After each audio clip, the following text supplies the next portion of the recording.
Hey Darren, how you Hey, doing? what's up, Joe? Good, man. Good to see you, man. Yeah, Busy Monday. Gosh, they in the usually are, span of man. like a couple hours, it's like bah, bah, bah, bah, bah, bah, bah, bah, bah. It's, Yeah, it's it's very crazy. normal for Mondays for real Yeah, estate agents. yeah. Yeah, Well, we are definitely packing a lot in because at 2 o'clock every week we are here with Real Estate Reality, Los Angeles's live stream for real estate, hosted by Darren and Joe over at Urban Hillsides Real Estate, uh, with a particular interest in Northeast L.A. And of course, Darren, we try to bring out a couple topics that we feel are timely for this week. And so we actually have two this week. So it's a two for one, sure. guys. Uh, why don't I go ahead and get rid of this disclaimer? Darren Hubert and Joe Cloninger are real estate agents at Keller Williams, Los Feliz, under the Urban Hillsides brand. All opinions expressed by Urban Hillsides or guests on this video are solely their opinions and do not reflect the opinions of Keller Williams Los Feliz. You should not treat any opinion expressed by Urban Hillsides as a specific inducement to make a particular investment or follow a particular strategy, but only as an expression of Urban Hillsides team's opinions. This video is for informational purposes only. All right, there we go. Uh, Darren, what's next? I guess we get into our first topic, which is the real estate market frenzy going down or calming a bit? Let me go ahead and pull up the article. Sure. And I think we agree we're going to be a little short on this. We want to get it out there. We're always trying to Right. gauge where the market's going and where it's not going. But, we're talking about the same stuff every week. And unless there's monumental shifts, we feel the need to let you know. Maybe there's some new listeners and we want to present it, but we don't want to consume an entire half hour every week unless there's a real shift. Yeah, right. That's too much abuse. Yeah, So we are that's always why we're in looking for this a industry. positive here. Aren't we in the industry for that, Joe? Yeah. There's plenty of it, both for agents and Uh, for consumers. There is. It's a tough yes. industry. Yes. Well, let's get into it. So, this is from Realtor.com with the catchy title, Will the Housing Market Frenzy Die Down? That depends on sellers. So, let me go ahead, Darren, into this. The coronavirus pandemic raised the temperature considerably on the nation's housing market. The past year has been marked by soaring prices, logic defying offers over asking price, and steep competition as sellers have been hesitant to put their homes up for sale. But the heart pumping, bank account depleting housing market frenzy could die down, at least a little, in the coming months as more sellers list their properties and inventory slowly increases. About 10% of current homeowners plan to put their homes on the market this year, and more than half are more affordably priced, according to an exclusive survey conducted by Realtor.com. An additional 16% expect to list their properties within the next 2 to 3 years. Darren, any comments there? No, I think it was interesting to hear that. I've never heard that stat that 10%, annually. I think later they talk about it being typically 8%. So it's interesting to know. And no other Right. comments. 10 out of every 100 houses. That's Yeah, getting better. it's a turnover. Yeah. I'm getting to 16, even better. All right. About 4,000 people were surveyed online, including 1,000 new homeowners and more than 650 potential sellers. Ooh, I want that list. Um, there is a brighter light at the end of the tunnel for many weary buyers, says Realtor.com senior economist George Ratu. A large influx of homes for sale would be welcome news for housing, especially as shrinking affordability has placed a wedge between many young buyers and their desired neighborhoods, he adds. More new homes would mean less competition, which would translate into a slowdown in the steep price growth we've experienced. Typically, only about 8% of homeowners put their homes up for sale a year. This is about a 25% anticipated increase, which translates into about 1.5 million more homes. The increase may be due to folks holding off on selling their homes during the worst of the coronavirus pandemic. Right. So, Wow. so this was kind of expected post-pandemic, or when the Hmm. pandemic was coming near an end, and people would start considering moves. They were just uncomfortable with engaging both in searches and having people come through their houses to sell their space during the pandemic. So that is an expected influx of inventory. It's currently characterized as there's enough buyers lined up to consume the majority of it, but obviously these are all predictions. So we'll see what happens. So it still won't be enough to fully relieve the current historic housing shortage, compounded by the fact that builders haven't been able to put up enough homes to keep up with increasing population, particularly millennials who are now in prime home buying years. But it's a start, just what you said. In a Right. market that right now only has close to 500,000 listings, a big boost in inventory can mean more choices for buyers and potentially a slowdown in price growth, says Ratu. He was quick to add that prices won't drop, but the double-digit growth may taper off. It's a signaling a return to normal for the economy and the housing market. And and honestly, I'll say it because I went through the last cycle Mhm. um, 15 years ago now. Uh, it's both good for sellers and buyers for the market to stabilize after it's had huge growth. At some point, it has to slow down, and it will solidify price points and give buyers an opportunity. You don't want to overshoot too much, and then it will potentially fall, and that's not good for either side. Right, right. Well, it kind of happened to us in some way. I talked to an agent before offers due. There were eight. Tried to suss them out a bit. Seemed like we had okay. This might work out. Uh, After deadline, 48 offers. Right. So yeah, and that can really beat you up. And we felt bad for our client, Oh, but we're still it does. pushing. Yeah. Yeah.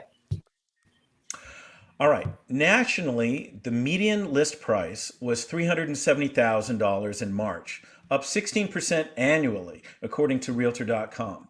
As buyers duke it out, sales prices have gone much higher in many parts of the country.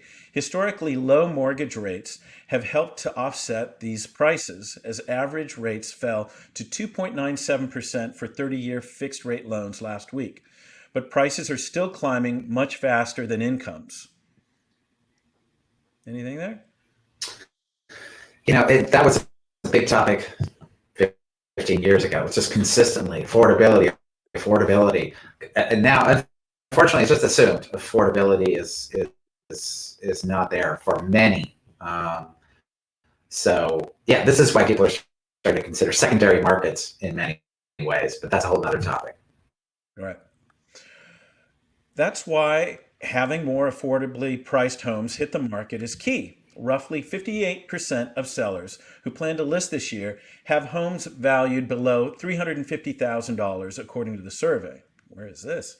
This is expected to help first-time home buyers get a toehold in the market. About 63% of those who plan to sell this year have already listed their homes or plan to do so within 6 months. More than three-quarters have taken steps to begin the process, such as getting their homes into shape and reaching out to real estate professionals. There would be even more homes coming online this year if sellers were confident they could find another home within their price range. In this turbocharged market, that can be difficult. Sellers are also worried about the economy and have concerns about showing their property during the pandemic, among other reasons. We were talking about this earlier about a particular client, right, Darren? Selling in a high market, but also having to buy in that same Right. market. And how do you catch that? I don't know. It's You know, hard. the ideal scenario of selling as a market's peaking, then maybe buying, or buying into an area that is maybe going in the opposite direction. It's just hard to catch both at the same time. And it's easier to justify if you're buying down. If you're selling something that's larger and you're buying smaller, even if that area has increased, you're still winning. If you're buying up, it's harder. It's harder. Mm-hmm. Mm-hmm. Okay. Um, let's see where I left off. Okay. For many sellers, especially those who are looking to trade up, the shortage of homes has been just as challenging as for first-time buyers, says Ratu. That's a catch-22 exacerbating the inventory situation because the sellers don't want to list and then not have a place to live after they sell their home. It's like we read this article, dear. Yeah. And that's why even when these additional properties hit the market, they won't be enough to end the housing shortage. Not yet, anyway. As we look into the year ahead, the demand wave will continue outpacing the supply inflow, even with more sellers coming to market, says Ratu. We will not solve a decade's worth of underbuilding and lack of listings in 1 year. Too Right. true. So, just a few more comments there. And Darren, if I could Yeah. stop is there any way to plug in your mic? I don't know if I'm hearing. I can still hear you. It's just a little, I don't know. Is there anything with that mic? I'm just wondering. Did that change anything? Mm, Just messing with the volume. I can turn it. yeah. I think that might have done it. Try it. How's that? Yeah. I think that's better. Yeah? Okay. Yeah, keep trying. Yeah. So anyway, I'm sorry I interrupted. That's okay. So, a couple things. That transition is hard, specifically hard. If you're looking to buy, you're looking to sell, that's one thing. But getting to your next location, it has been very, very difficult in the last year. There are two options. We might start seeing, I'm surprised we haven't seen more of this, but subject to seller finding location of choice. We see very little of that here, meaning that they list their house for sale, but they're not fully committed to the sale unless they can find another location to move to. So that is an option for you as a seller. It's not ideal. Maybe it will deflect some potential buyers, but as long as it's still such a strong seller's market, buyers might be willing to wait for you to get a home of choice. They'll be patient. Right. There is another option. You can do a bridge loan, meaning that you can go out and search for your house to move into, get what they call a bridge loan, which is a loan that's known to be temporary for this purpose. You buy the house, then you go back and sell yours and get a traditional loan to replace the bridge loan. It's an additional cost, and it's worth it to some and not to others. So that's another option to consider. That's a good one. That sounds like another topic for us. Nah. That's good. Financing. Okay. And with that in mind, Darren, I just wanted to show, let's see here. Let's see. And maybe I'll just put this on the site. Kind of speaks to this maybe potential solution for some that are buying. We talked about sub-markets, smaller markets to look at. So I found this on Yahoo Finance, 40 cities that could be poised for a housing crisis. So depending upon where you are and what you're going for, there might be buying opportunities here. Let's look at some of these cities. And this is basically under the premise of moving into areas that are simply cheaper. That's the trigger. That's what's getting. Some markets are just getting unaffordable for a lot of their residents, and you can have a higher quality of life if you move somewhere else. And there's more flexibility nowadays because of many people's ability to work from home. So that's added to the submarket. Well, and that's the thing. So I did notice as I was looking through this list, some numbers to check out. Like I said, we'll put this on the site, but they're all cold environments. Hartford, Connecticut, Pittsburgh, Pennsylvania, Hampton, Virginia. Yeah. Oh, Clearwater, Florida. There you go. Good. Texas. It's feeling a little, although it gets cold in Texas. Newark, New Jersey. So, yeah, maybe this is for our client to look at. Might give him Sure. hope. And I Yeah. think we can All spend right. a session on submarkets in the future. Uh huh. Yeah, good idea. Okay, so next is about distressed properties. Let me get out of here. All right, distressed properties. So we're talking about foreclosures, bankruptcies, probates, and short sales to a lesser degree now. Right. So, And Darren, you want to start with that number two?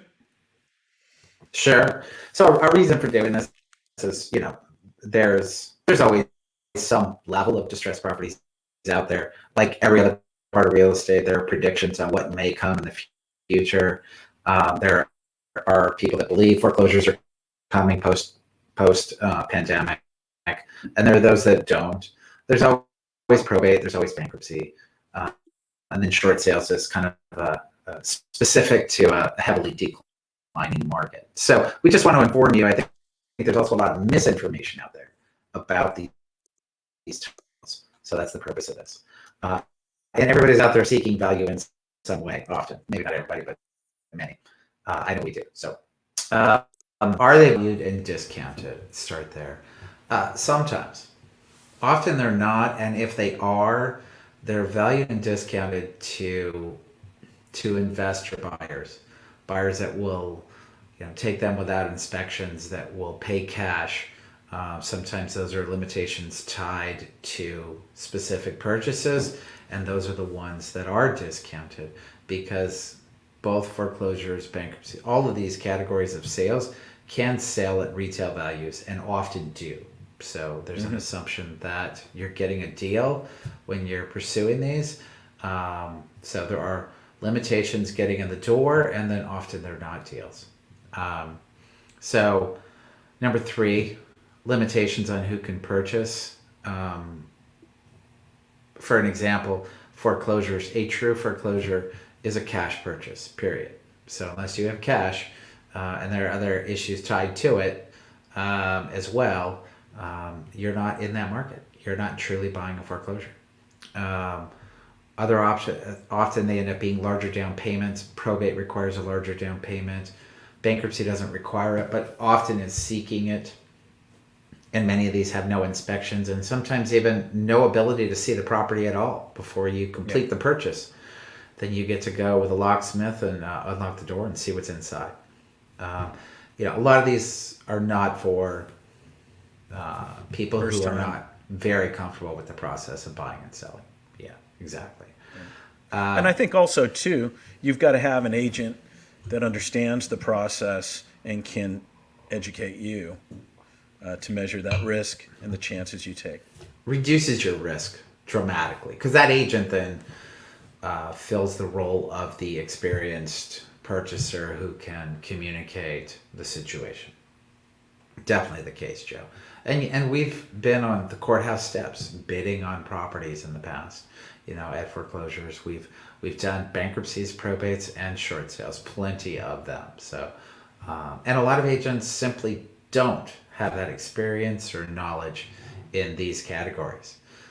So if you're gonna try to pursue them as a purchaser, or even if you need to try to navigate them, still having it as a forced sale, it's good to have an experienced agent.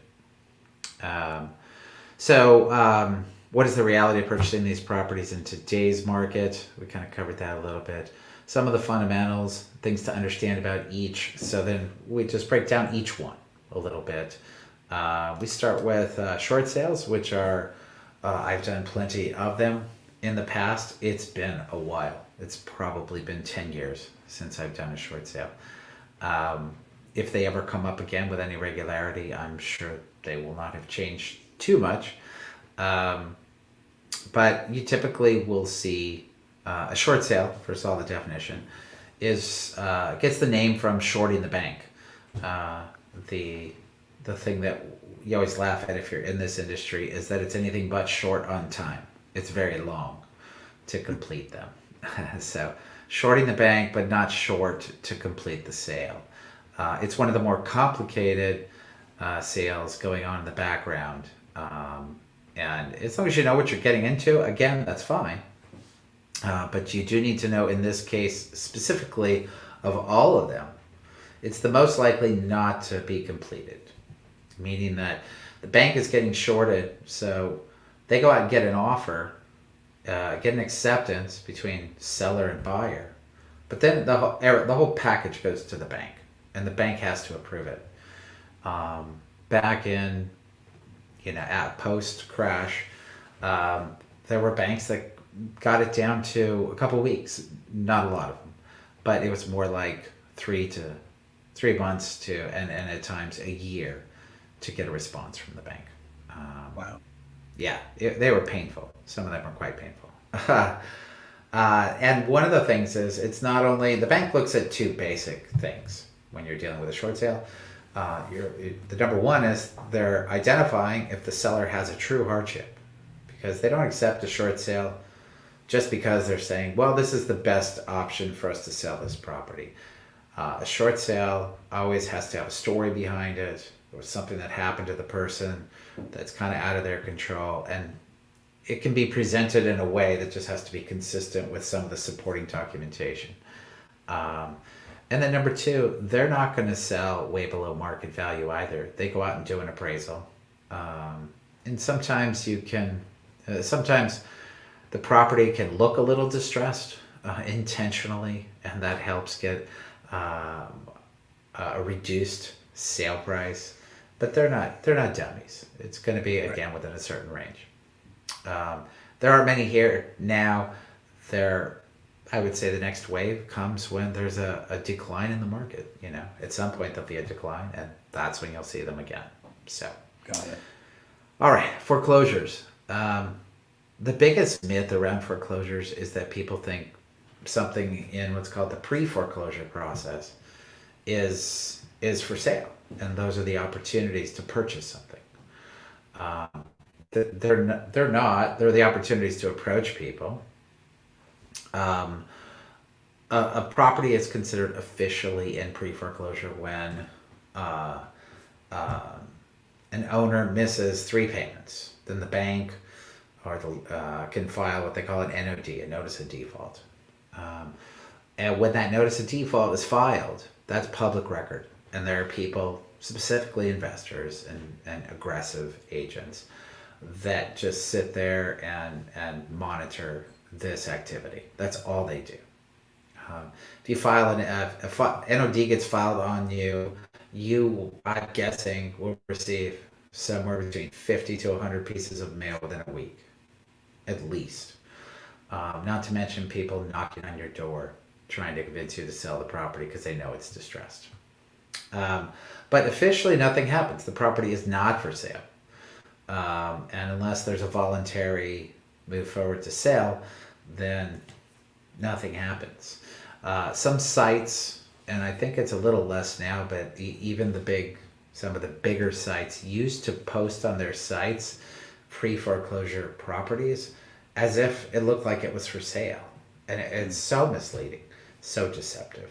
I believe most of them have stopped doing it now.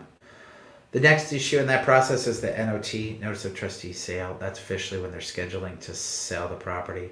These notices are often delayed. You have to monitor them in detail, confirm that they're still happening up till the day before.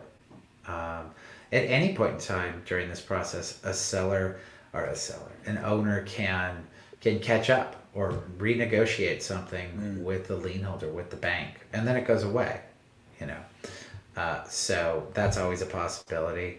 Or maybe they're in the middle of a potential negotiation and then they just delay it. Monitoring up until the day before the sale is always important if you're pursuing that. But then in the end, if it's going to be sold, it's going to be sold on the courthouse steps. And to show it's literally done, there haven't been any during the pandemic. So I don't know if anything will change post-pandemic. Many things are. This is the most ridiculous process. You show up, the courthouse on the steps. People are standing out there with piles of cashier's checks because you have to show that you have the full amount that you can hand them on site in that moment. It's crazy. I've done it successfully and many times unsuccessfully. And just so you understand, they established the price point as far as what's owed. From the lien holder's perspective, their goal is to get paid. So whatever remaining amount is on the loan, plus whatever late payments there are, that's typically where they establish the price. That doesn't mean what it will sell for. The ones that are way below market often end up going up at auction tremendously on the site. That's where you find a lot of people. They're bidding. Sometimes another reason to delay a sale is if people actually have equity. Not only do investors who want to purchase these homes approach the owners, so do real estate agents. They see the equity. They say, hey, you should list your house for sale. Don't let it go to foreclosure. And sometimes if they call the bank as the sale approaches, they say, wait, we're in escrow on a sale already. Please postpone the sale. And they will. They'll let the traditional sale be completed. So it's a select few that end up, even for sale, on the courthouse steps that require cash that have value. There are some, for sure. There are people who make a living this way. I don't think there are a lot of them that make a living this way. So that's right. This has all gotten tougher. It's all gotten in terms tougher. of an opportunity for an agent. Competition itself has made it tougher, right? I mean, whenever the longer the up trend in real estate, the longer that cycle is, the more people are piling in to try to get a piece of the pie, and the pieces of the pie get smaller. And then if there's a downturn, some try to hang in, but then eventually more of them will fade away, and then the cycle starts again. So, all right. So bankruptcies, there are two types of bankruptcy. There's reorganization, bankruptcy sales, and then there's Chapter 7, which is called a liquidation sale. The reorganization, we've sold properties where people are in reorganization. They're making, they craft an agreement with the court to make payments to repay their debt on a fixed schedule, and then they just choose to sell their house. If you're selling in a reorganization, there is an additional step, and all that is that you can list it traditionally. You just have to go back to the court, and the court does. It's not an arduous process. They just do it. Say, okay, yeah, this makes sense, and then we're going to take an X amount of this money and we're going to apply it to the debt you owe. So that's a sale and reorganization. That's a voluntary sale. Chapter 7, when you file a Chapter 7 bankruptcy, you release your rights of ownership of the asset to the trustee. And we have plenty of experience in this. The first thing the trustee does is determine value on the property to see if there is enough equity and if it makes sense, they liquidate the asset to help sell the estate and pay the creditors. When you walk away from Chapter 7, if it's successful, then you owe nothing. If you owed $500,000 and there's $100,000 of equity in your house, maybe all that makes sense. No one wants to lose their house. For many, it's the largest asset they have. But if selling your house gives creditors $100,000 and you don't owe anything more, it could make sense. And if you have a good attorney, they can help understand that, and sometimes even they should get a value in advance to let you know if it's potential that will happen to you during the process. Got it.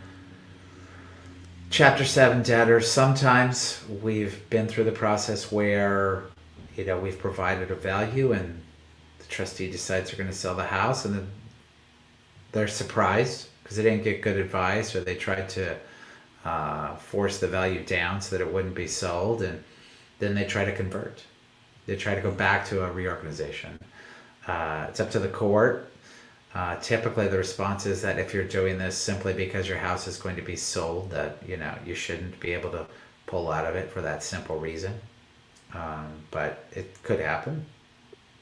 Um, and they seek enough equity on the table in paying creditors in full. Unlike a short sale, most lien holders in a bankruptcy won't accept a short on their payoff. And it's not uncommon that in a Chapter 7 or in any form of bankruptcy that they're late on their payments for the house. The one exception that we've seen pretty consistently is the IRS. The IRS is much more inclined to accept a short pay, and the trustee will attempt to negotiate that in advance. But lien holders on the property typically do not. Now, a few of the procedural things, item E, all bankruptcy, Chapter 7 bankruptcy sales will require court approval, and there is an overbid process. So a court date is requested only after there is an accepted offer between the buyer and the trustee, who is the one who signs all the paperwork. The debtor, the previous owner of record, doesn't have to sign anything because they've already turned over all those rights to the court, and the trustee is signed to it. Once contingencies are removed, you get a court date assigned, and then there's an overbid process. The property is remarketed for that overbid, and it goes to court. Maybe it gets overbidded, maybe it doesn't. They approve the sale, and then you can close within 2 weeks. To bid in court, again, these are people who are often a little more experienced. You have to show up with a cashier's check for 3% of the purchase price. There is no fixed amount for overbid in bankruptcy. Often it's a couple $1,000s over the accepted price. Sometimes there's an incentive to be the original buyer. Sometimes you want to end up being the overbidder in court. Unlike probate, there is a 5% premium in court. Maybe there's more of a motivation to be the original buyer, so you don't have to pay a minimum of 5% over the accepted price. So that's it. No other requirements. They're just looking, anytime you're engaged in a court-driven process, there's obviously a lot of high-paid people and government involved that's getting paid. The goal is to get the most likely buyer. We always say that, but it's that they will take some discount to get a buyer that's likely to close compared to someone that's questionable. Then probate, the last one, it's similar to Chapter 7 in the flow and the court date, unless there's an approved executor in advance. So if somebody has a will, or it's or a trust, and there's somebody assigned to be the executor, the court does still have to approve that. So that's step one. You go to the court and say, hey, please approve this executor. If they do so with no conditions, then you can proceed and sell it on market, and not have to go back to court. The proceeds stay in the court until the probate is concluded. They don't distribute them to the heirs right away, but the sale can be completed as a traditional sale at that point. There can be either no approved executor, or the court can say we still want it to come back to court to approve the sale, in which case it follows the procedure similar to the Chapter 7, where you get an approved offer, remove all contingencies, schedule a court date. The probate courts are much more backed up than the bankruptcy courts. There's a much larger delay. When I last, So it's like a 1 year plus. it's not a short Process? sale level, no, and certainly I think, I'm guessing, and I'm not sure, but I'm guessing the courts have been closed because of COVID for Right. probate as well. I'm pretty sure. So, there's going to be cases backed up. There were already cases backed up because they reduced the amount of courts. They actually shrunk the court system to process the probates. I'm assuming in an attempt to save money on the government side, but it made it more inefficient.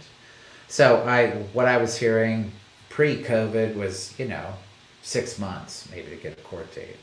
In bankruptcy, you get a court date depending on the court, whether it's L.A., Riverside, San Bernardino, depending on the area, typically within 30 days.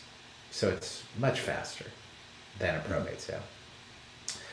Probate also does have two main conditions. They do have the minimum 10% down for any purchaser, and then they have the minimum first overbid amount being 5% above the accepted offer. Got it. So that's it. That's the incredibly exciting distressed property world. I get into it. I like the details, but it's a bit dry. Yeah. I get it. Well, certainly on our team, you're a detailed guy. Yeah. I have other talents, but you're definitely a detailed guy. Sure. Well, I guess this segues us into our own bankruptcy property that just came out. And we have, 9 offers already? And this has been on the market, doesn't say here, but 4 days? Yeah. 5 days? Yeah. This is a case, right? Example of it was valued a while ago before the market, the market's continued to rise. These things don't happen instantly often. So it was a lower value.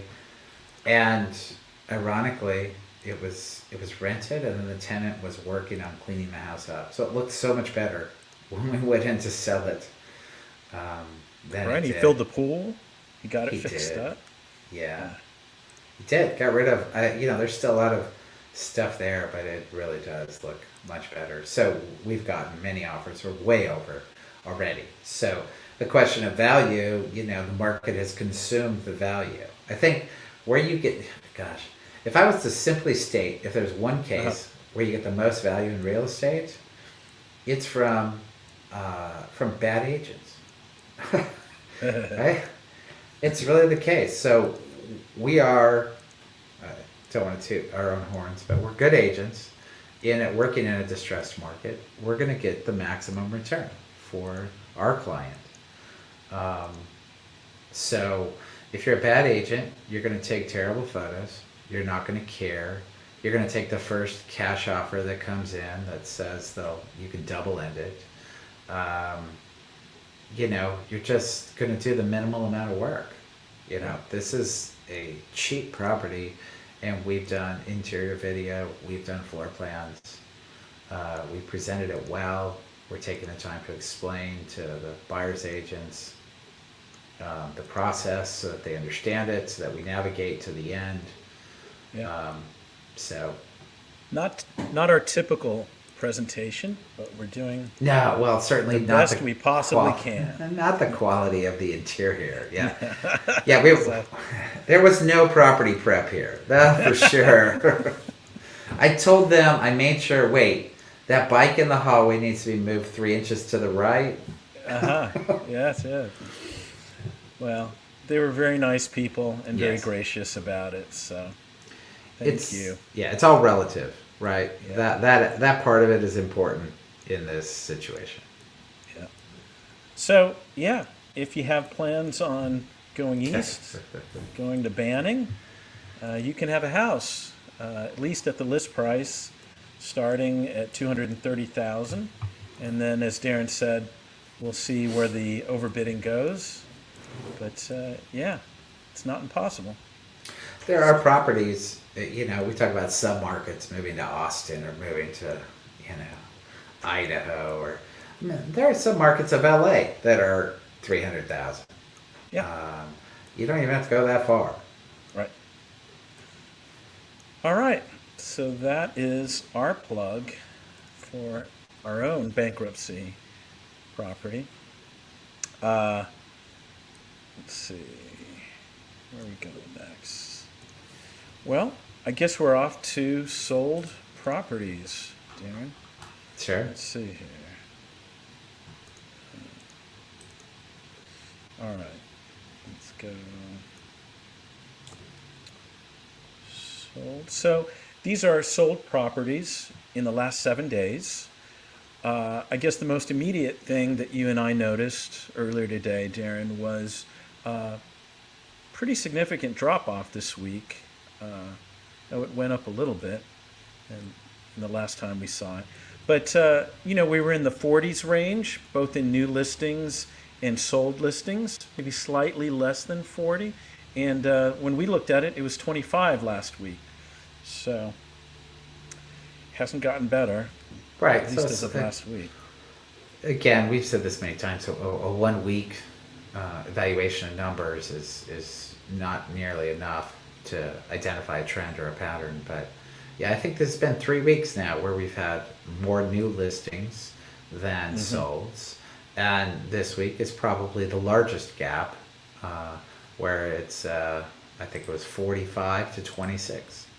So Yeah. that's significant. If those numbers stay consistent for additional weeks, well then it could be a trend. Yep. Okay. Well, let's get started.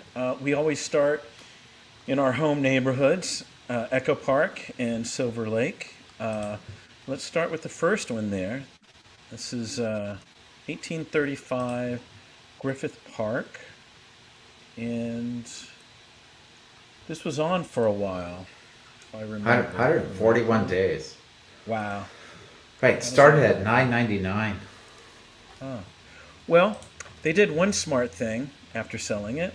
They took away the pictures. They did.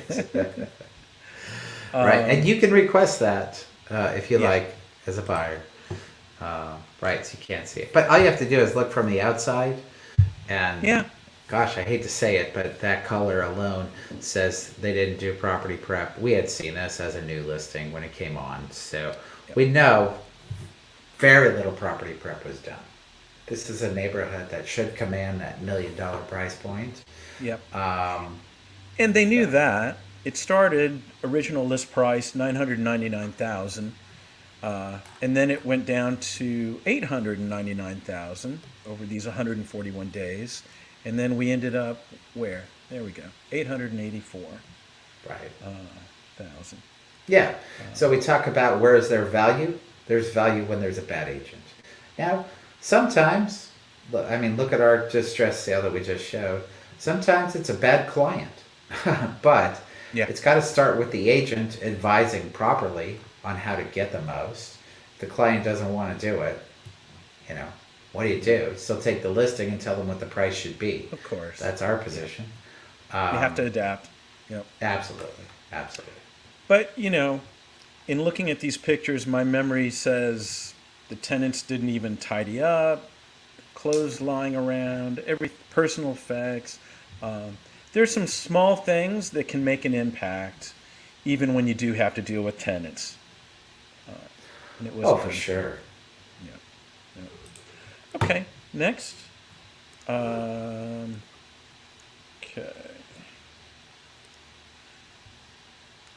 Right. Anything else that's grabbing you? Oh, well, you mentioned Avenue 41. That's not. It's a little further down. The park. Yeah. Yeah. Let's stay where we are. Sure. Let's look at maybe Panorama Way and then Imogen. Panorama Way. Here we go. All right. So.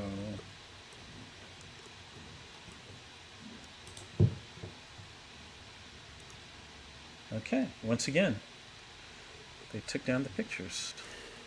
Right. So they're all listening to our videos, Joe. And so 1116 West Panorama Way, 3-bedroom, 4-bath, 2,554 square feet, on a small lot, 2,115, $1,595,000 sold, and Days on market 0. So Yeah, this is a new build, small lot subdivision. You can't see it because there's only one picture, but that's what it is. but Yeah, this is further down, correct? More towards Chinatown. it's definitely by Chinatown. Yeah, Yeah, there it is. it's Dodger up off Stadium. of Alpine, and yeah, Yeah. So maybe this was already sold, and they yeah, just had to put it on the market. exactly. It's just To be posted as a official. sale. Yeah, Okay. Well, somebody bought into that small lot living and a great view. I mean, yeah, that's all we can say. fantastic. Yeah, Yeah. good for them. All right. And now you mentioned Imogene. I was blown away with the sale of this property. 647 Imogene Ave. Okay.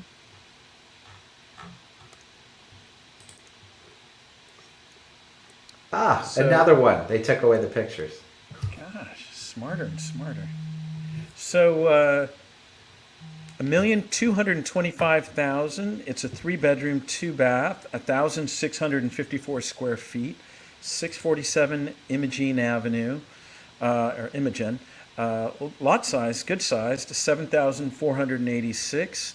Took 15 days to sell, and started at 995,000. And my guess is, Darren, your observation is it's a fixer. Oh, 100% it was a fixer. I remember it when it came on. Um, and I thought it was overpriced at $1 million. I thought, well, maybe it'll go Yeah. for low nines. But Yeah. 1,225, I honestly don't even know what someone was thinking to go that high. But who knows? In a year we might be seeing it sold for $2 million. I just own property will very find close out. to there. Yeah, sure. And what they'll do with it, that's the question. I do know that, the zoning there is R2. Mhm. So legally you can put X amount of units. You can do the split and the ADUs but man, yeah, Well, that let's seller see. did very well. Let's see. Well, looks like a private owner. No LLC, nothing. Oh, Yeah. and that's Maybe they'll on the change resale. later. You're seeing the resale side. Yeah, hold on. Let me see if it changed over yet. Yeah, it just closed, so you're probably looking at seeing the current Yeah, one. it's a trust, and it's been over a couple years. So yeah, we don't know Yeah, yet. right. Yep. Wow. Well, All right. congratulations, seller. Uh, okay. All right. Anything else that's grabbing you in the Echo Park, Silver Lake, Um, Lakeview? sure. That's another nice pink box we can look at. I'm sorry. I'm not into pink boxes, man. Yeah. All right. So we get to see some pictures here as we look at it. If you're a So seller, 2413 Lakeview Avenue. Say again? I'm sorry. I'm sorry, Joe. If you're a seller, you don't understand how much value you will add by taking these pink and orange boxes from the 90s and 80s and repainting it. Just paint them white. Oh my Yeah. gosh, it goes so far. It easily could be another $50 to $100,000. Yes. As much as we laugh about it, it's something. 3 bedroom, 2 bath. It's a 2,579 square foot living space on a 6,391 square foot lot, going up a hill, it seems. Took 9 days on market, and they started at 1,299,000 and ended up 1,397,500. So let's see, Garrison Comstock. Congrats to you, our colleague. Um, Anything else there? Still This. had a good markup. Yes, it did. Well, the inside looks much better than the outside. Okay, True. I mean there are some older elements, maybe original to 2002 kitchen stuff, but it's a big open white space. It's got nice views. It's got nice destinations in the backyard. I think a buyer just said, "Wow, okay, I can paint it white, Yeah. and it'll look much better." This is, this is again a smart buyer, a smart agent who will advise how to improve. But the inside looks good. That's why it's sold fast and sold over. Yeah. All right. I would have made my first photo the inside. That's what I would have done as an agent, to show the more modern sense. side of it rather than Yeah. the dated side. For sure. All right. Next. Anything else in Echo Park, Silver Lake, or should we just move on? Yeah, move on to Lowry. That's fine. Lowry. Hold on. Lowry's a big one. There it is. Oh, gosh, guys. Okay. 50. All right. Oh, I do remember this one. Yeah. 3551 Lowry Road. It's a 4-bedroom, 4-bath, 3,569 square feet of living. Wow. 10,168 square feet of lot. Sold at $2,900,000 and started at a list price of $3,085,000.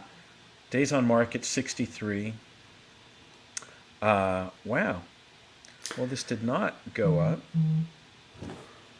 This is if you've driven around Lowry at all, you recognize this house from the front with its very long, what looks like a little roller coaster, but it's ultimately a lift. Somebody loved their house and they paid to put in a very expensive lift, and it's been there for a long time. Oh, right. And this is the one across from the other one we talked about, that fixer, or Yes. almost.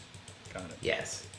It's a beautiful house with lots of charm and a pool and square footage, and I just love Spanish. There's a real emotional connection there. So it's a great house. They'll put a little more money into it, and this is a generational house. The bones, the location, everything's 100%. there for them. It's there. Yeah. Good job. This was brought to us by, who was this? Pamela Lumpkin. All right.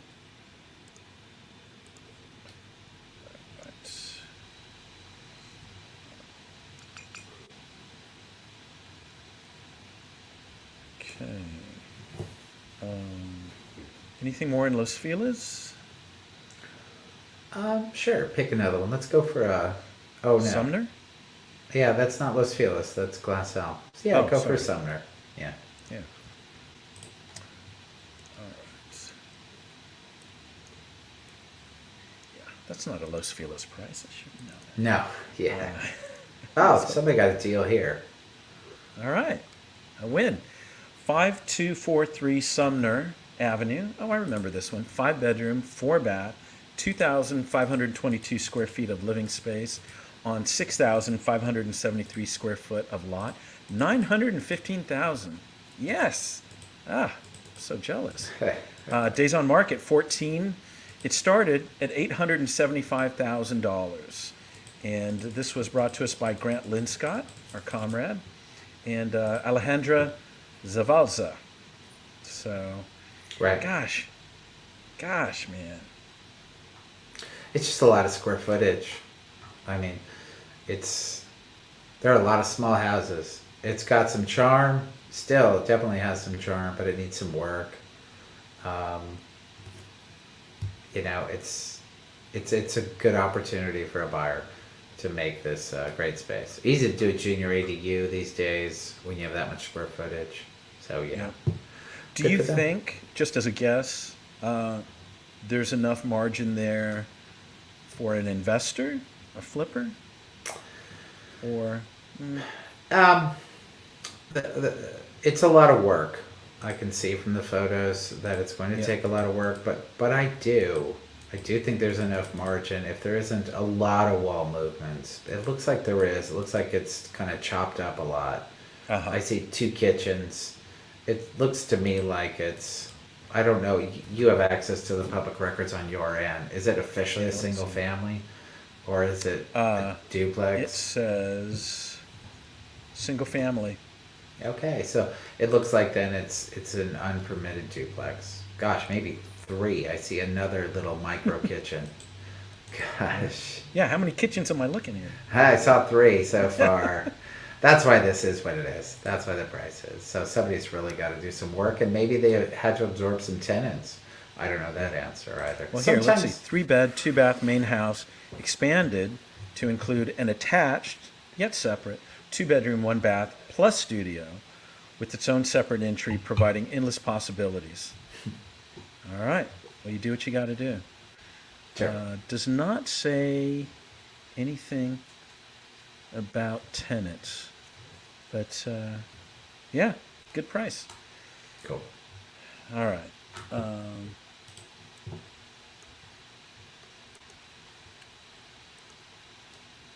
Let's do Astara. Astara, And then Oban. okay. Oh, that looks nice. Out of area agent.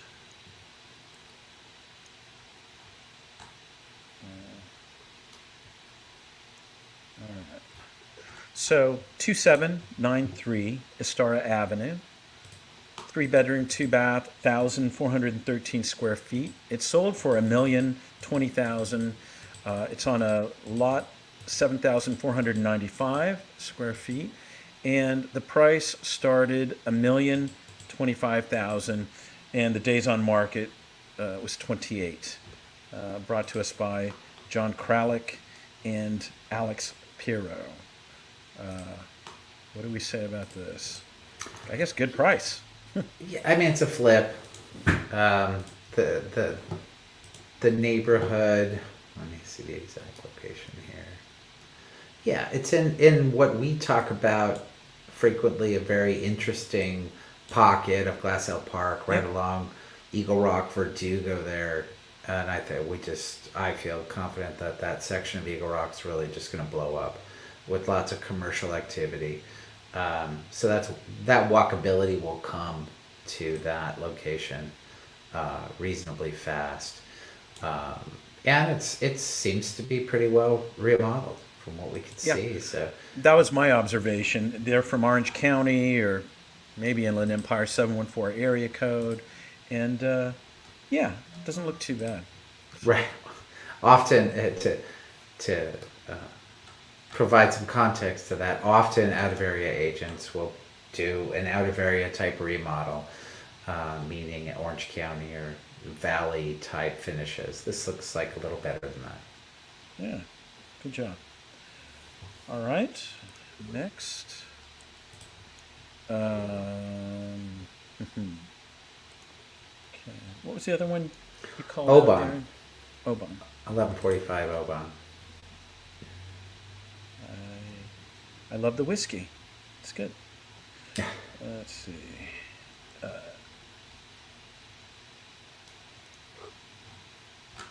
So 47 picks. Great. That's a big house. This was nice. I remember. All mid-century, pretty much untouched. All right. 1145 Oban Drive. 4-bedroom, 3-bath, 2,933 square feet. $1,320,000 it sold for. Good sized lot, 7,273, and started at $1,195,000. And days on market 12, as I think we predicted. Yeah, this would go pretty quick. Brought to us by Nick Small and Rodney Whitbrot. So. Yeah, I mean this one's sold because of. At this price, because of location, because of square footage and flow. It seems like it has a very nice flow. Step down living room, nice tiled entry, nice fireplace, open kitchen, but a lot of it's dated.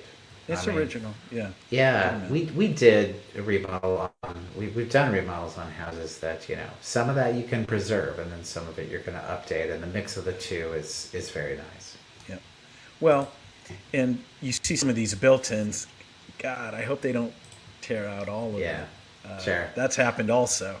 I think at this price, at least, it's an owner It's an owner who purchased it. I don't see it being a flip, but it's a Yeah. very large house. It could go up in price still. Yeah. Well, this will be great to see later. Okay.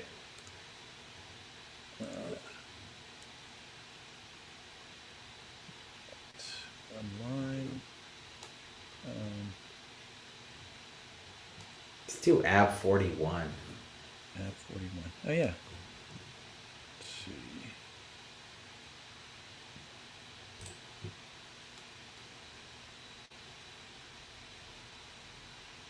Okay. Beautiful house. 112 East Avenue 41. It's a 6 bedroom, 4 bath, 3,380 square foot living space. Wow. Lot size 5,808. Sold 1,610,000, and that started at 1,498,000. Took 71 days on the market. Uh, Congratulations to Marissa Tranquilli. Wow. Virtual staging, as you go through the photos, it's always funny. They show Yeah. each room with the furniture, without the furniture. But it looks beautiful throughout. It really does. What a nice house. So they did have a reduction, 200,000. So let's see, they started at 1,698,000. Right. It's an interesting theory on price, and sometimes sellers buy into it and sometimes they don't. Meaning that sometimes they want to test the market at a high price, even if an agent feels it's a little high. But then you kind of gotta jump ahead of the crowd, and if you just kind of inch down, it's always hard to draw people in. This is a good example. They chose to do a $200,000 reduction rather than a 50 or 100, and then after that 200K reduction, the price jumped up another 110. So it ended up in the middle, and that will happen for sure. And this is an example of it. Well, and as you're saying, this is a very unique property in a unique space. It's an HPOZ. It's got history, restored somewhat, 1888 it says. And let's be realistic. Depending upon who you are as a buyer, yeah, you may or may not want this, and it's 71 Right. days on market. And it's not prime neighborhood. It's, between the 110 and Figueroa. Yeah. So really somebody was captured by the house and the history of it and the overall. They purchased here for the house. Yeah. A little more Very than the neighborhood. emotional. Yeah. Yeah. Cool. I love seeing that stuff.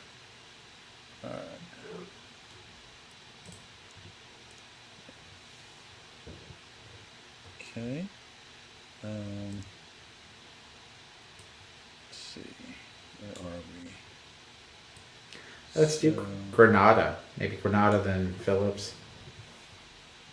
I see a Latrobe too. Yeah. Coronado? Sure. No, Granada. Coronada. Granada. Granada. Grana. There it is. All right.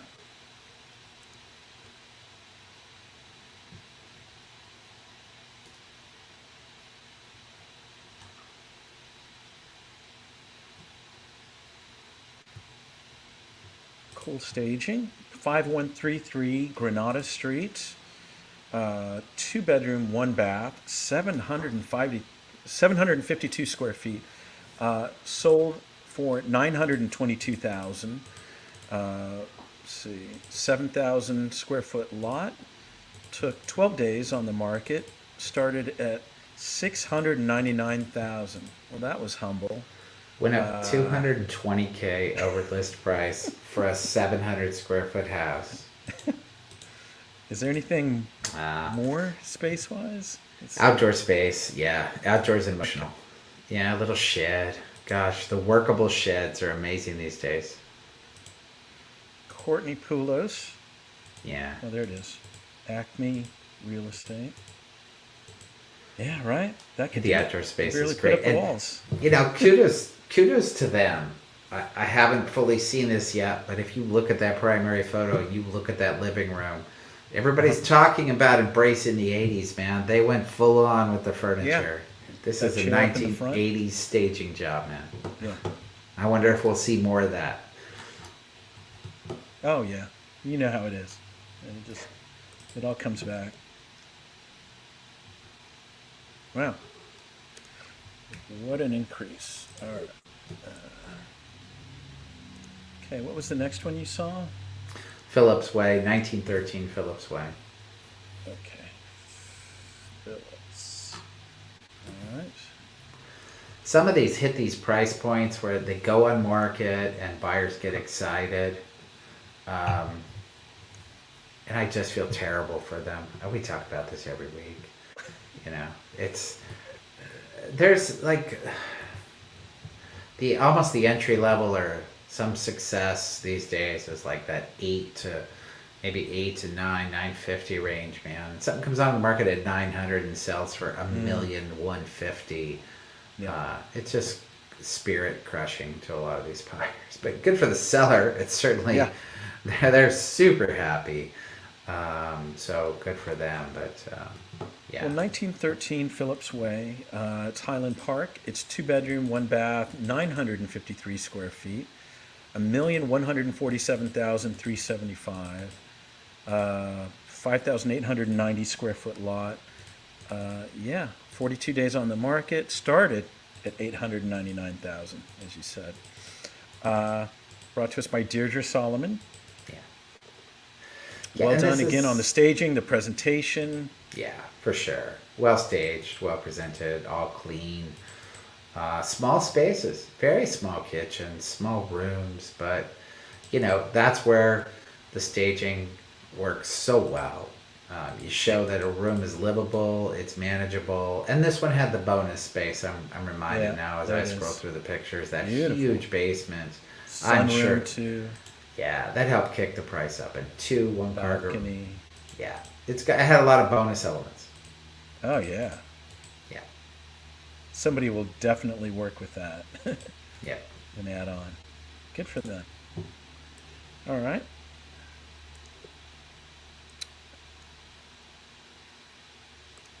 Well, anything else? I know we need to move into active listings, Darren. You Well, ready let's to look at move over? Latrobe. Let's do Latrobe Okay. as the last one. Oh yeah.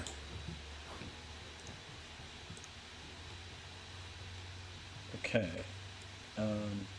That's a good one to end on.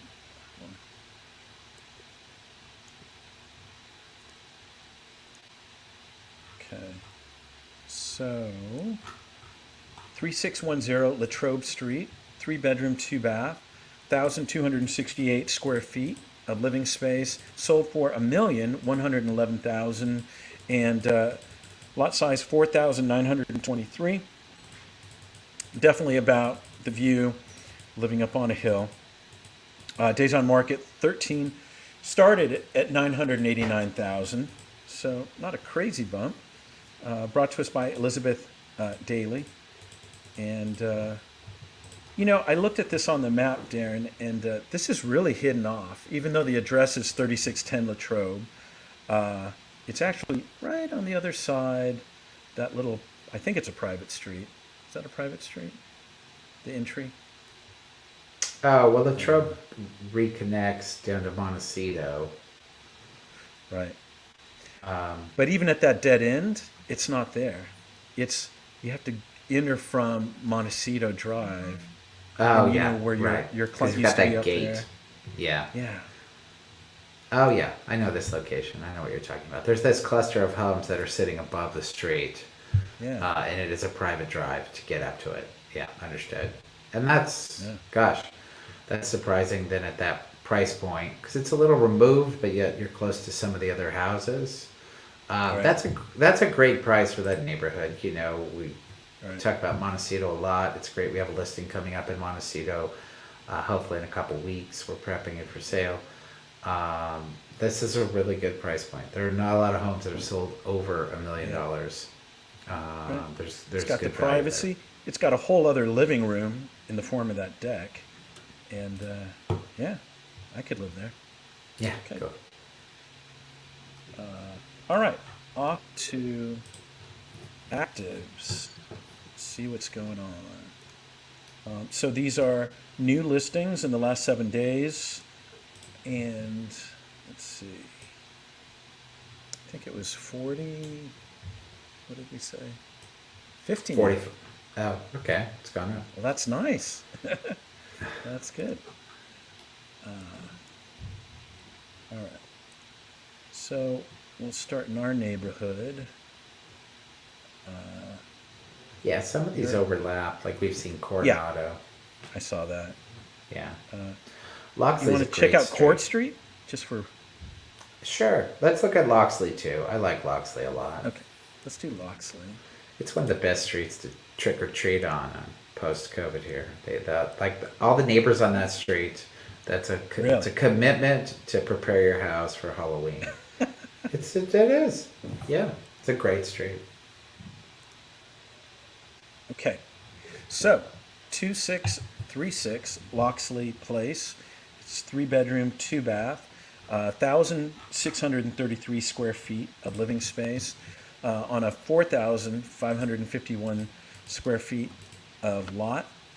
Starting price $1,350,000. Let's see, 3 days on the market, and original build 1927, and brought to us by Lorraine Getz. And let me read some of this brilliant copy. Built in 1927, this pristinely maintained home is in one of the most desirable areas in Silver Lake, nestled on a cul-de-sac within the highly sought-after Ivanhoe School District. No, Ivanhoe Elementary School. Everybody does that. The 3 bedroom, 2 bath home is situated on a serene street that is on a street-to-street lot with a carport for 3 cars, gas, fireplace, and living room, hardwood floors, central air and heat, copper plumbing, and solar panels. Plenty of outdoor space to enjoy from the beautiful enclosed terracotta front patio with statuesque Italian cypress trees and sweet-smelling jasmine, or dine al fresco, or enjoy a book on the large backyard balcony, or soak away the day in the backyard hot tub. The lower level features a bedroom with walk-in closet, sitting room, and a full bath with its own entrance and patio. The lot is zoned R2 with tremendous possibilities, conveniently located within short distance to all Silver Lake offers, whether it's a night out at Blair's, drinks at Edendale, grocery shopping at Whole Foods, biking along L.A. River, going to the Silver Lake Library, or a walk around the beautiful reservoir. Okay. What's a beautiful house? Yeah, it's a Prepaid little 20-year solar lease with Tesla. Yeah, it's a little dated, but it's got a nice layout, a nice courtyard. It seems to be very solid. But I think it's appropriately priced. It's a good size. It's 1,600 square feet. I think somebody will get a nice house on a great street there. So, when this agent mentions R2, is that a bit of a distraction, or is that a real selling point in your estimation, based on this? It's not a selling point at all in my estimation. Right. I wouldn't have even mentioned it, only because, it's 4,500 square foot lot, and R2 You need means at least you can, 5, right? No, R2 means you could build 1 unit per 2,000 square feet. Oh, so it's right there. Okay. So you can add another unit, but I can't imagine anybody Right. where it makes sense to add another official unit these days compared to adding an ADU. And you can add an ADU on any lot, on any property almost. If anything, maybe she should have said that. This is why you're seeing the ADU language in most listings these days, because it's a more affordable way to bring in another unit. Right. Yeah, you just don't have all the requirements of building an official second unit. And the biggest one is parking and access. So yeah, R2 doesn't add any value here, in my opinion. Cool. Well, it's a great listing, great area, good Yeah. looking house. All right. Let's see. So court. Court, yeah.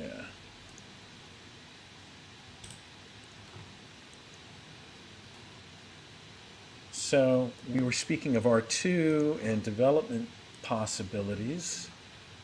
I think when I saw this, that's what I thought of. R3. R3 in this one. So 1549 Court Street, West Court Street, 3 bedroom, 3 bath, 1,163 square feet of living space on a 5,061 square foot lot. Fixed up nicely. 995,000 list price. See, days on market 7. Started building 1903. Brought to us by Charles Picker. Yeah. Yeah, so, this neighborhood is all about density. It's been zoned for denser building.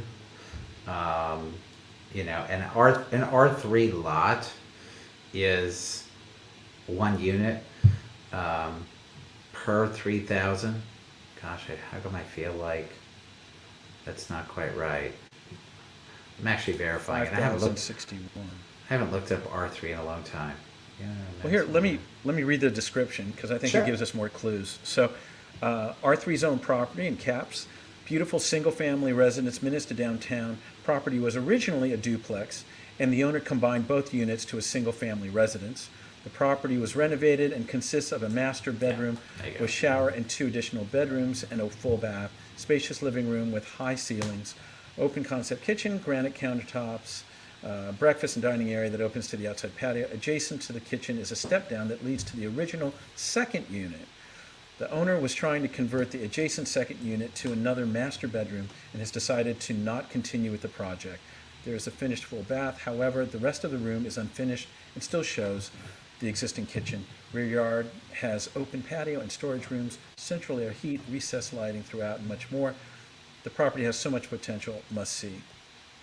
Right. So the distinction is RD3, restricted density zoning, is 1 unit per 3,000 square feet. This is more what I was expecting. R3 is 1 unit per 800 square feet. So, as small as that lot is, at 5,061 square feet, you can build 5 units on that property. So this is, zoning is how they help, increase or decrease density, and how they do it in selective areas. Every 10 years, there's what's called a community plan, and they lobby to the council members and to the city on how to rezone areas based on trends, and and it's an open public process. And this area, many years ago, they decided we're going to put density here. It's close to downtown, and they made it a very high density zone. So often, a lot of these houses, the highest value is its buildability. Yeah. I would argue to say that it is still on this one, even if you have a finished house. There's more value in the ability to put not 5 units in paying $1 million for the lot, basically. Yeah. And as you drive through that neighborhood, you see all the potential in front of you. There are a lot of buildings going on there. Yeah, and someone will buy this and then wait or lobby to the neighbors to the left and to the right. And if they get a second one, now they can do 10 units. Or if the lot next door is a little bigger, they can do 11 units. That's the direction this entire pocket is going in. So, we even showed a house in this neighborhood a couple months ago, and it was a fantastic house. But they were right next door to it. I think they were building like 18 units or something. And I'm trying to remember, the Court Street that we sold, is that just to the left of this? I forget the address, but it's right around there. It was the 1400 block of Court Street. Let me see here. Court. It was on the other side of Glendale. Okay. I'm looking at it now. Yeah. Okay. Well, cool. Yeah. All right.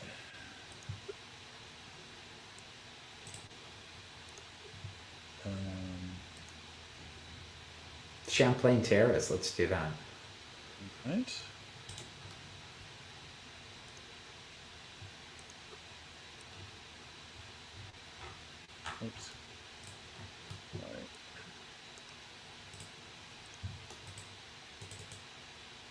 Okay, so 1631 Champlain Terrace, 3 bedroom, 2 bath, 1,300 no 1,133 square feet.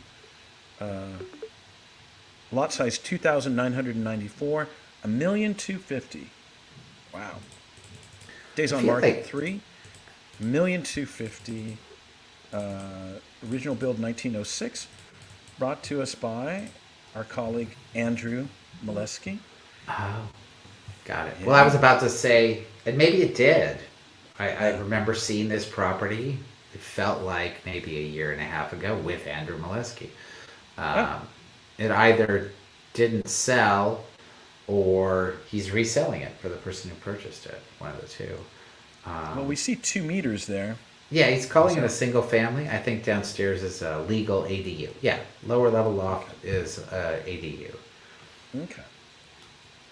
Set on a corner view lot in prime Elysian Heights, this 2 story California bungalow skillfully blends original details with modern upgrades. The fully permitted ADU studio apartment has private access and is located on a ground level. The top main house has an open floor plan and features an airy living room with high beam ceilings and laminate floors. The new kitchen has shaker cabinetry, Caesar stone counters, stainless steel appliances, and includes an eating bar area. All 3 bedrooms are generous size, have proper closets, and are flooded with plenty of natural light. The backyard has a large private patio and pergola. The lower level loft, like a DU unit, features a large open kitchen and a vast living area with tall regal columns and a decorative fireplace. The detached garage is currently used as an office space. Very desired location within short distance to hiking trails, Elysian Heights Elementary Arts Magnet School, hip coffee shops, and music venues. All right. Arts Magnet. Yeah? I haven't heard that before. Oh yeah, it Yeah. happened Did it just last change? year. Last year Okay. it changed. Yeah. All right. Well, maybe that's a justified price then at 1,250,000. Oh, 100%. He'll get it. Yep. Again, I don't remember if this is. I'm not sure if this is a second sale for him, but yeah, it definitely is. I don't know if it's my eyes or the photos, but they look a little blurry. Might be my eyes. Uh, okay.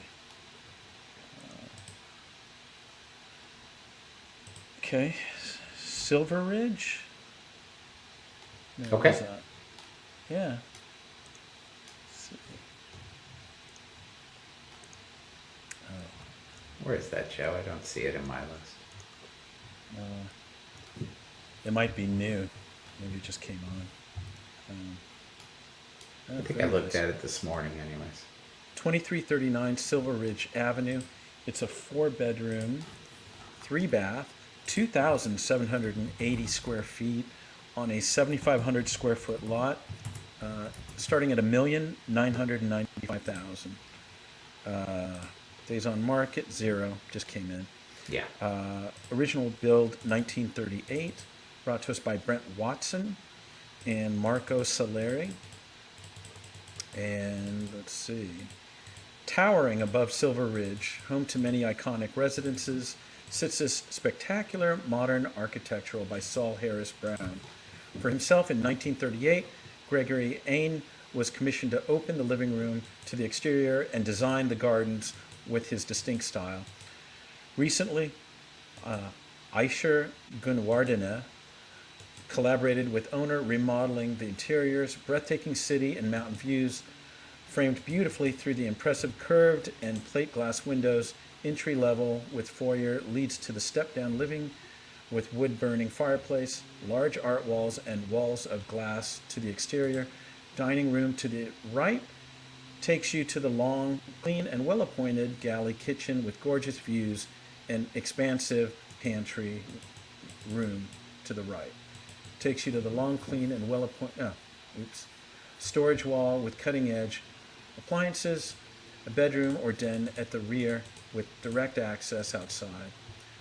Adjacent is the powder room bath, up the dramatic stairwell to 3 bedrooms, each with walk-in closets. There's a large patio with this level and a bathroom.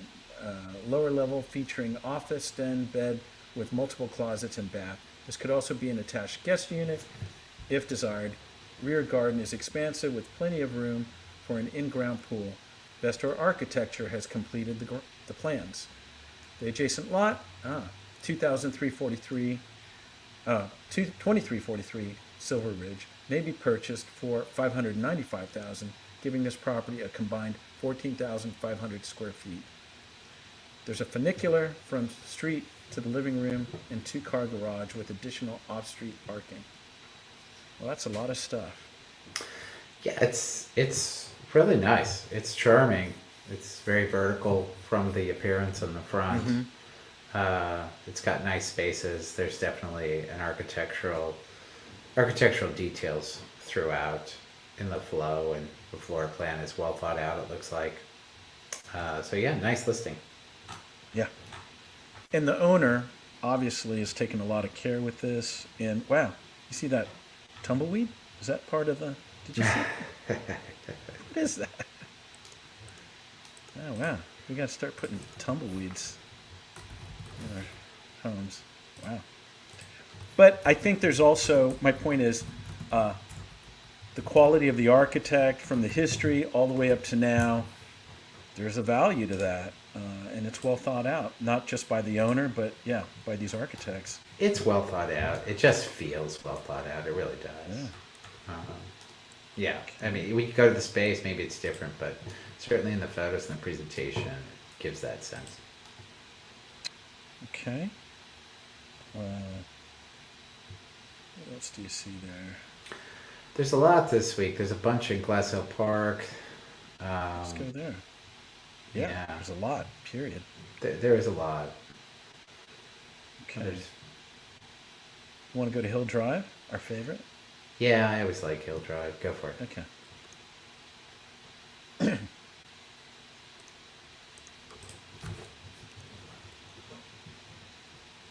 So Eagle Rock, obviously. Yep. 1331 Hill Drive, 3-bedroom, 3-bath, 1,381 square feet, 1,249,000 on a 5,916 square foot lot. See a pool there. Days on market 6, original build 1956, and brought to us by Keely Myers and Allison Moss Huddy. Interesting. Yeah, let me read this. Originally built in 1956, this mid-century ranch pool home has been exquisitely transformed over the last few years, making it a Palm Springs getaway right here in Eagle Rock. The floor plan has been reworked into the ideal modern setup with an entry hall leading into the bright open living area and out to the pool through La Cantina doors that fold all the way open for the ultimate indoor-outdoor flow. The kitchen is ideal for entertaining, centered around a giant island with tons of cabinet space, marble countertops, built-in Sub-Zero fridge and freezer drawers, Wolf range, and a Bosch dishwasher. There are 2 ensuite bedrooms at the front of the house, both with beautifully done baths and walk-in closets with custom shelving, plus a 3/4 hall bath and a 3rd bedroom that has French doors out to a deck leading to the pool. The backyard is a private paradise centered around the pool with a deck and built-in bench wrapped around the perimeter and lush native landscaping. Cosmetically, everything has been reimagined from floors to baths to windows, but inner workings have also been updated, including central air, heat, copper plumbing, upgraded electrical, whole house water filtration, and more. This home is easy to settle into and perched up from the street on desirable Hill Drive. The location can't be beat, convenient to everything. Okay, offers due, if any, noon, Tuesday, April 27th. Yeah, I feel like I saw this house years ago when it was a fixer. It was like a trust sale or something. So, boy, they did a nice job. It looks super clean. It flows well into the outdoor space. The finishes are really great. Yeah, I think this will sell fast. And I guess I'll throw out my first prediction here. Hold on. Let me write this down. Yes. What do we have? 1.45. Nice, aggressive. JC is going to say 1-4. All right. Very nice house. Okay.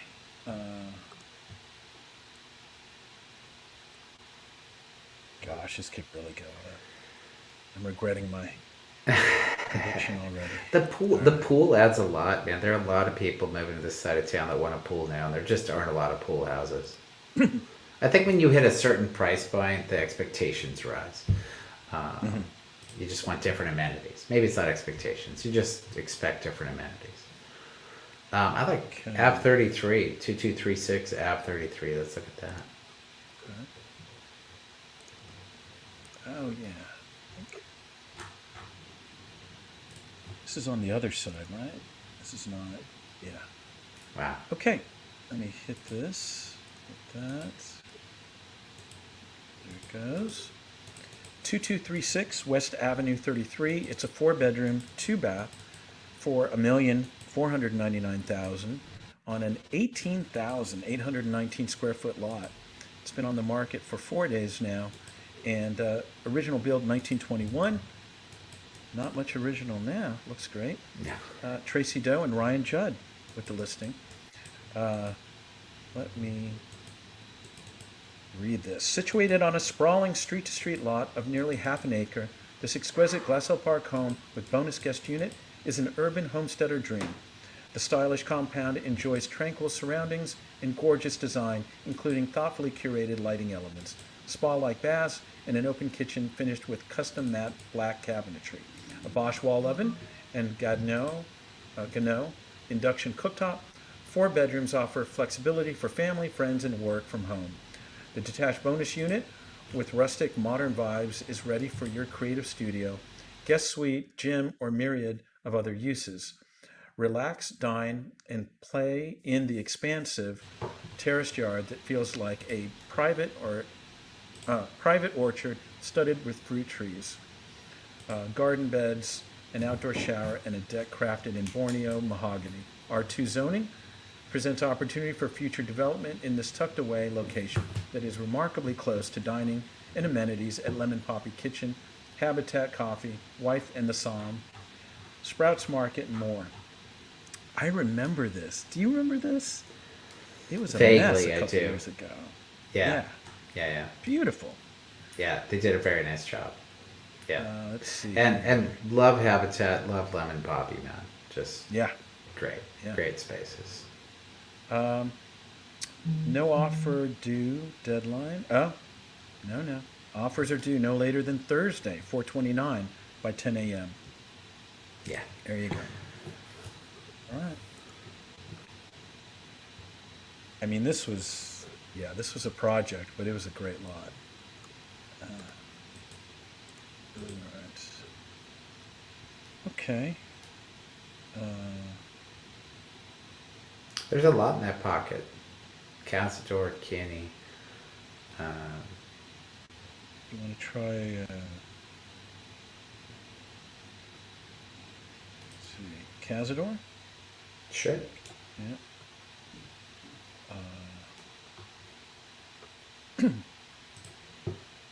Oops.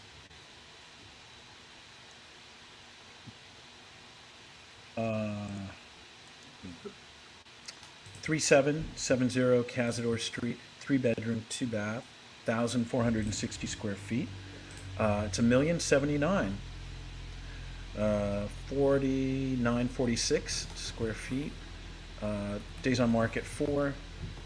And original build 1964. Brought to us by Jennifer K. Hill and Kurt over at Compass. Let's see here. Find sanctuary in this beautiful hillside home, perched atop Glassell Park, which boasts views of lush treetops in downtown L.A. Upon entry, you'll note the bright, airy open floor plan that provides a feel-good sentiment as you imagine all the possibilities, from preparing delectable meals to entertaining friends or just sitting in comfort near the wood-burning fire. Anchoring the living room is a welcoming staircase that leads upstairs, where you'll find 3 bedrooms, 2 of which have direct access to the deck and grassy backyard, enveloped by mature landscaping. The primary suite provides plenty of storage space and attached bathroom with a stunning dual vanity, bath and shower. Updates include timeless quartz and Carrera countertops, custom light fixtures, and newer appliances. This special property is a rare combination allowing you to feel away from the hustle and bustle while maintaining close proximity to local favorites such as Lemon Poppy Kitchen. uh, let's see. Heights Deli, number 2. Do love Heights Deli. Shout out to Heights Deli. This is their new location. All the trendy finds in nearby Highland Park. 2-car high ceiling garage is a major bonus. High ceiling garage. Cool. Yep. All right. Well, I feel there's so many today, Darren. Maybe just 2 more? Sure. Let me see if Okay. anything stands out to me area-wise for the most part. Yeah. Stands out price-wise.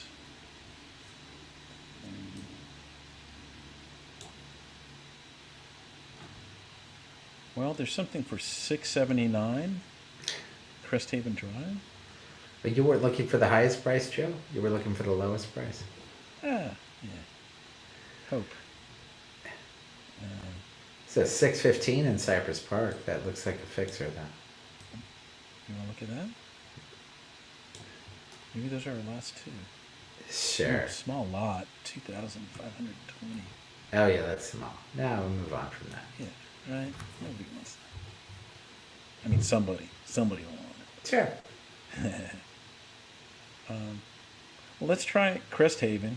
Okay. They wisely did not put in the square footage, so it'll be That usually means it's small. Although it's, I see it, 1,036. 1116 Cresthaven. yeah. All right. Yeah.